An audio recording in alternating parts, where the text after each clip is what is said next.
नमस्कार फ्रेंड्स, आपके अपने YouTube channel the exam door में आपका हार्दिक स्वागत है। अब देखिए, हम लोग करने वाले हैं अभी NISM का chapter number 1। NISM means national institute of security and management. अब NISM के लिए चैप्टर नंबर 1 जो है वो है इन्वेस्टमेंट लैंडस्केप। अब इसके बारे में हम लोग डिटेल से करेंगे। जितना भी इसके अंदर जो कंटेंट है वो कंप्लीट हम लोग एक ही वीडियो के अंदर पूरा करेंगे। तो फर्स्ट ऑफ ऑल आता है investment. What is investment? Investment is an asset और item acquire with the goal of generating income or appreciation। It means investment एक ऐसा एसेट है जो हमारी इनकम को जनरेट करता है। इट मीन्स हम लोग जितना पैसा इन्वेस्ट करेंगे उससे ज़्यादा हमको इनकम मिलेगी। मैंने FD के अंदर 5,000 रुपये इन्वेस्ट कर दिए। सपोज दैट FD के अंदर 5,000 इन्वेस्ट कर दिए। 5,000 इन्वेस्ट करने के बाद अगर मैंने FD को 1 साल के लिए करवाया तो मेरे को 7% इंटरेस्ट मिल जाएगा। 7% इंटरेस्ट का मतलब 5,350 रुपये मेरे को ईयर एंड के अंदर मिल जाएगा। ये होगी अपनी normal investment.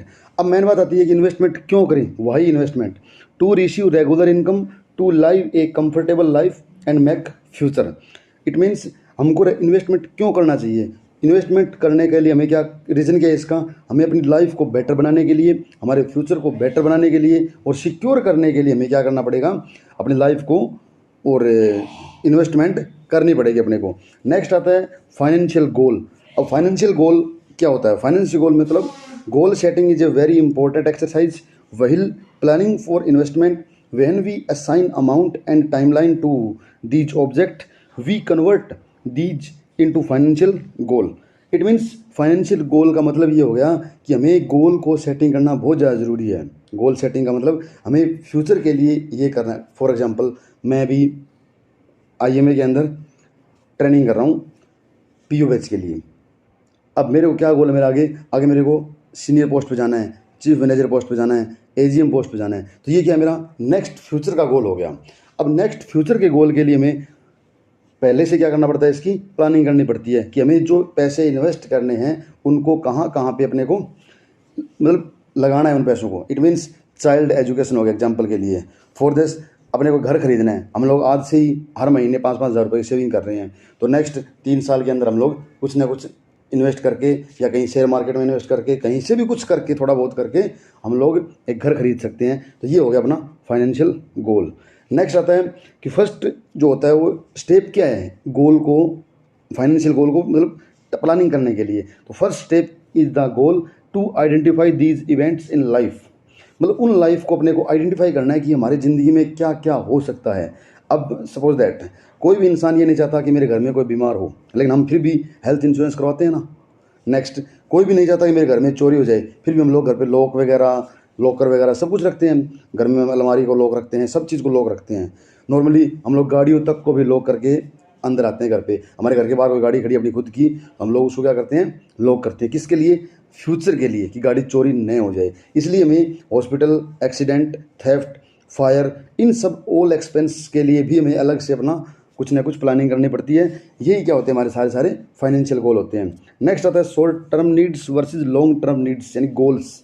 When a person retirement from the job there are 2 parts.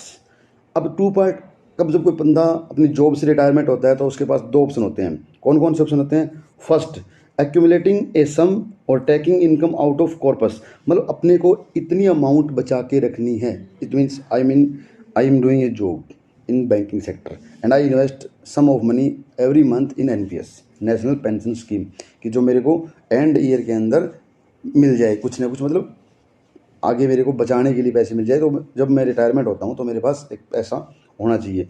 अब जो सेकंड वन होता है इसके अंदर होता है immediate term, medium term, near term and long term. ये 4 टाइप्स होते हैं। पहला तो हो गया हमने एक बचत को फिक्स कर दिया हमने भी, ये हमें पेंशन के टाइम चाहिए रखना पैसा। दूसरा क्या होगा? हम लोग साथ साथ भी करते रहते हैं कुछ, जैसे इमीडिएट टर्म हो गया। इमीडिएट टर्म मतलब मैं एज ए जॉब कर रहा हूँ, साथ साथ जॉब करने के साथ साथ मेरा क्या हुआ? मैंने उसी टाइम कुछ इन्वेस्ट कर दिया किसी के अंदर। सपोज दैट मैंने FD करवा दी। Next near term short time के लिए, थोड़ा सा शॉर्ट टाइम। इट मीन्स जैसे मतलब हमने क्या किया?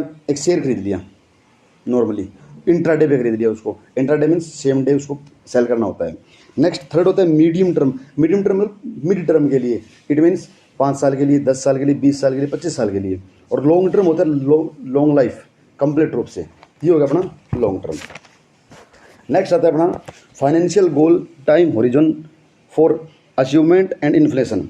अब इन्फ्लेशन जो होता है उसमें क्या होता है, आरबीआई के द्वारा डिसाइड होता है कि रेट, इंटरेस्ट रेट में फ्लक्चुएशन आएगा, तब क्या होगा हमारे पास, या तो हमारे पास जो मनी है उसकी वैल्यू बढ़ेगी या हमारे पास जो डिमांड है उसकी वैल्यू बढ़ेगी। तो दो वर्ड होते हैं, इन्फ्लेशन और डिफ्लेशन। इनमें क्या होता है, एक में क्या होता है मनी की वैल्यू बढ़ेगी, डिमांड कम हो जाएगी, एक में क्या होता है डिमांड बढ़ जाएगी, मनी की वैल्यू कम हो जाएगी। इस प्रकार से सिस्टम चलता रहता है।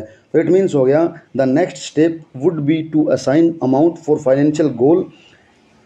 ये क्या है, हमारा नेक्स्ट टाइम के लिए अपने को क्या करना पड़ेगा, फाइनेंशियल गोल को असाइन करना पड़ेगा, मतलब फॉर फ्यूचर टाइम के लिए। क्योंकि अभी भी क्या होता है, हम लोग इन्वेस्ट करते हैं, सपोज दैट मैंने 10,000 रुपये आज एफडी में इन्वेस्ट कर दिए, फिर क्या होता है आगे जाके इन्फ्लेशन रेट बढ़ के हो गई 7% और मेरा एफडी का रेट भी मेरे को 7% मिल रहा है, दोनों रेट क्या हो गई, इक्वल हो गई। तो मेरे को जितना इंटरेस्ट मिला वो मेरा पूरा पूरा इन्फ्लेशन में चला गया, तो मेरा 10,000 का 10,000 बचा रह गया। तो ये क्या होती हैं 10,000 रुपये 10,000 ही रह गए हमारे। इसका मतलब क्या हुआ, इसका मतलब ये हुआ कि जो पैसा हमने 1 साल के लिए इन्वेस्ट किया वो पैसा हमारा सेम का सेम पड़ा है। इट मीन्स हम लोगों ने 1 साल उसको इन्वेस्ट भी किया पर फिर भी हमें क्या हुआ, लॉस हुआ। सेकंड क्या होता है, inflation adjust for goal value is critical without planning. हमें विदाउट प्लानिंग के कोई भी इन्वेस्टमेंट नहीं करनी चाहिए। We can't achieve it means for example education fees is grew up and our expense is high then we can expect this become today planning gives a better option. It means कल को हमारे बच्चे school जा रहे हैं, हमारे पास जैसे जैसे हम लोग इन्वेस्टमेंट कर दिया हमने, आज भी हमारे बच्चों की पढ़ाई के लिए हमें पैसे सेव करने हैं। उसके बाद क्या होगा, जैसे जैसे फीस बढ़ती जाएगी हमारे खर्चे भी बढ़ते जाएंगे। अब आज हम लोग पढ़ रहे हैं 2,55,500 रुपये में, सपोज दैट नेक्स्ट यही बैच 3 साल बाद 3,55,000 का भी हो सकता है, यही बैच 1,55,000 का भी हो सकता है। लेकिन आज का जो टाइम है, इस टाइम को हम लोग अगर अच्छा माने या बुरा कुछ भी माने, लेकिन फिर भी हो रहा क्या रहा है, हमारा जो टाइम है वो आगे महंगाई बढ़ती ही जा रही है। आज से 10 साल पहले चावल के रेट 10 रुपये किलो थे, आज वही चावल 40 रुपये की केजी है। तो ये क्या होगा अपना, ये जो है ये इन्फ्लेशन के कारण ही सब कुछ बढ़ता और घटता जाता है। नेक्स्ट है saving and investment. Saving is safe and investment is risky reason. Saving जो हमारी सेफ रहेगी, अब मान लो मैंने सेविंग अकाउंट खुलवाया ICICI बैंक में या पंजाब नेशनल बैंक में या SBI बैंक में, मैंने उसके अंदर 1 लाख रुपये डिपॉजिट कर दिए। 1 लाख रुपये डिपॉजिट करने के बाद क्या हुआ, वो 1 लाख रुपये 1 साल के अंदर मेरे को मैक्सिमम 2%, 3%, हाईएस्ट बोला मैंने कि 3% से ऊपर इंटरेस्ट नहीं देगा अपने को। बट मैंने सपोज दैट इन्वेस्टमेंट कर दिया FD के अंदर, तो मेरे को मैक्सिमम 7% दे सकते हैं। और वही इन्वेस्टमेंट मैंने क्या कर दिया, शेयर मार्केट में कर दिया 10,000 रुपये या 1 लाख रुपये। उस शेयर मार्केट में ये नहीं पता अपने को 1 लाख के 10 लाख भी हो सकते हैं और 1 लाख का 50,000 भी हो सकता है, क्योंकि हमें लॉस भी हो सकता है और प्रॉफिट भी हो सकता है। Saving gives us know profit and investment can give us more profit. It's a risky but gives more profit. Investment risky होगा, वो मैं इन्वेस्टमेंट रिस्की होगा तो हमें प्रॉफिट भी दे सकता है और लॉस में भी ले जा सकता है। लेकिन सेविंग अभी कभी लॉस में नहीं लेके जाएगी बट कम प्रॉफिट देगी, it give normal profit. And next है इवेल्युएट इन्वेस्टमेंट। इन्वेस्टमेंट को कैसे इवेल्युएट करें, first safety, second liquidity, third returns. पहले क्या है सेफ्टी, क्या है इन्वेस्टमेंट को कैसे करते हैं इसको।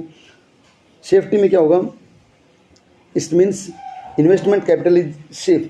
अगर हम लोग सेफ जगह इसको इन्वेस्ट करते हैं, सपोज दैट मैंने FD कर दिया, वो मेरी इन्वेस्टमेंट बिल्कुल सेफ है। नेक्स्ट मैंने RD कर दिया, वो मेरी बिल्कुल सेफ है। बट मैंने म्यूचुअल फंड में इन्वेस्ट कर दिया, वो मेरा कोई भी सेफ नहीं है। मैंने SIP करवा दिया, सेफ नहीं है, बिकॉज शेयर मार्केट क्रैश हो गया तो सब कुछ खत्म हो गया। Next liquidity. लिक्विडिटी क्या होता है, जैसे मैंने FD करवाई, ठीक है, तो FD को मैं कैश के अंदर भी कन्वर्ट करवा सकता हूँ। FD करवा दी मैंने, और जब FD को दबाने जाऊँ तो मैं उसमें कैश भी ले सकता हूँ, मतलब लिक्विड फॉर्म में भी कैश ले सकते हैं। लिक्विडिटी का मीनिंग होता है it is flow of cash. Next return, we get some return from investment, regular income, current income, मतलब जो मैं रेगुलर इनकम भी ले सकते हैं हम लोग, इसका रिटर्न लेंगे तो। सपोज दैट मैंने बैंक में कुछ बॉन्ड वगैरह या कुछ या जो कोई गवर्नमेंट सिक्योरिटी खरीद ली मैंने बैंकिंग सेक्टर से, उसमें क्या हुआ, मैंने हर महीने उसका मेरा 10,000 रुपये ब्याज आ रहा है। 5 लाख की खरीदी मैंने, हर महीने 10,000 रुपये ब्याज आ रहा है उसका, सपोज दैट है, तो हर महीने उसके अंदर जाके निकलवा के लेके आ सकता हूँ मैं। नेक्स्ट आता है convention. Any investment evaluate that money out fully and partially as well as we receive income. अब ये क्या होता है, हम जब कोई भी इनकम को फुल्ली उसमें इन्वेस्ट करते हैं या पार्सली करते हैं। फुल्ली मतलब सपोज मैंने फर्स्ट टाइम पर एफडी करवा दिया, ये फुल इन्वेस्टमेंट हो गया अपना, 10 लाख का करवा दिया मैंने। नेक्स्ट पार्सली करवाते हैं, जैसे एसआईपी करवाते हैं हम लोग, मंथ वाइज करवाते हैं उसके अंदर, तो पर मंथ हमने कुछ ना कुछ इन्वेस्ट कर देंगे इसके अंदर। नेक्स्ट क्या होता है, टिकट साइज। टिकट साइज क्या होता है, कुछ भी पैसे हो सकते हैं इसके अंदर, 50 भी हो सकता है, 100 भी हो सकता है। Minimum size of investment like that 50, 100 and who belong from rich family can be 1 lakh, 1 crore. It's depend on our decision and our मतलब इट मीन यू समझ रहे हो मेरे ख्याल से यहाँ पे, कि जो अपनी औकात होती है उस पर डिपेंड करता है। नेक्स्ट होता है टैक्सेबिलिटी ऑफ इनकम, कि जो कुछ हाई प्रोफाइल फैमिली होते हैं वो क्या करते हैं, टैक्स को बचाने के लिए इन्वेस्टमेंट करते हैं, क्योंकि सभी मतलब are you know all investment are लगभग टैक्स फ्री होती है। तो it's critical to evaluate various other factor to note look at taxation in the isolation. Next are the tax deduction.